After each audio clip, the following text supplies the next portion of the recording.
Ezekiel 46.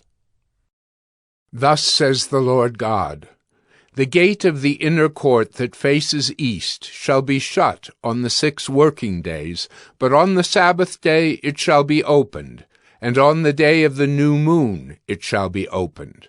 The prince shall enter by the vestibule of the gate from outside, and shall take his stand by the post of the gate. The priest shall offer his burnt offering and his peace offerings, and he shall worship at the threshold of the gate. Then he shall go out, but the gate shall not be shut until evening. The people of the land shall bow down at the entrance of that gate before the Lord on the Sabbaths and on the new moons. The burnt offering that the prince offers to the Lord on the Sabbath day shall be 6 lambs without blemish, and a ram without blemish. And the grain offering with the ram shall be an ephah, and the grain offering with the lambs shall be as much as he is able, together with a hin of oil to each ephah. On the day of the new moon he shall offer a bull from the herd without blemish, and 6 lambs and a ram, which shall be without blemish. As a grain offering he shall provide an ephah with the bull, and an ephah with the ram, and with the lambs as much as he is able, together with a hin of oil to each ephah. When the prince enters, he shall enter by the vestibule of the gate, and he shall go out by the same way.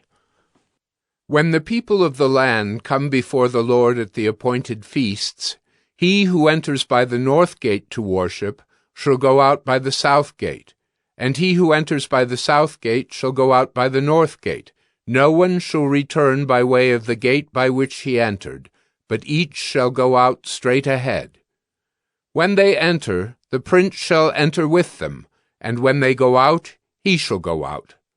At the feasts and the appointed festivals, the grain offering with a young bull shall be an ephah, and with a ram an ephah, and with the lambs as much as one is able to give, together with a hin of oil to an ephah.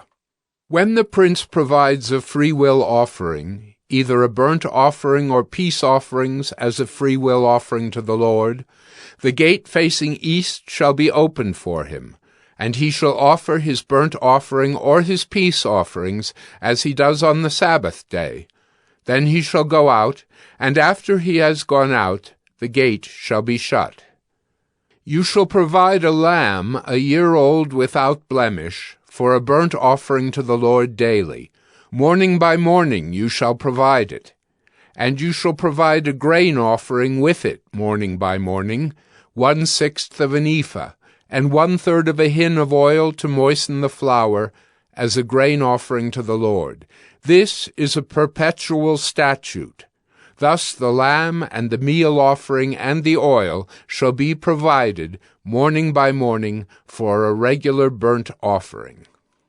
Thus says the Lord God, If the prince makes a gift to any of his sons as his inheritance, it shall belong to his sons.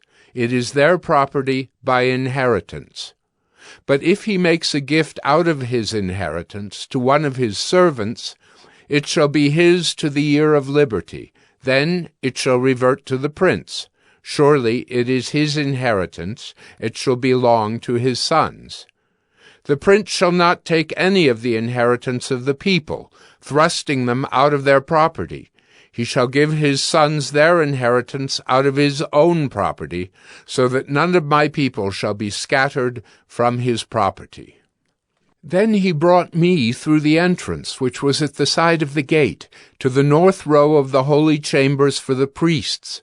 And behold, a place was there at the extreme western end of them.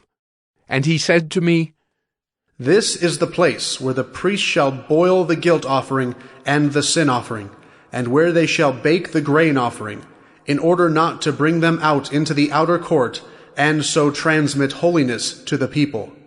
Then he brought me out to the outer court, and led me around to the 4 corners of the court. And behold, in each corner of the court there was another court. In the 4 corners of the court were small courts, 40 cubits long and 30 broad. The 4 were of the same size. On the inside, around each of the four courts, was a row of masonry, with hearths made at the bottom of the rows all around. Then he said to me, These are the kitchens where those who minister at the temple shall boil the sacrifices of the people.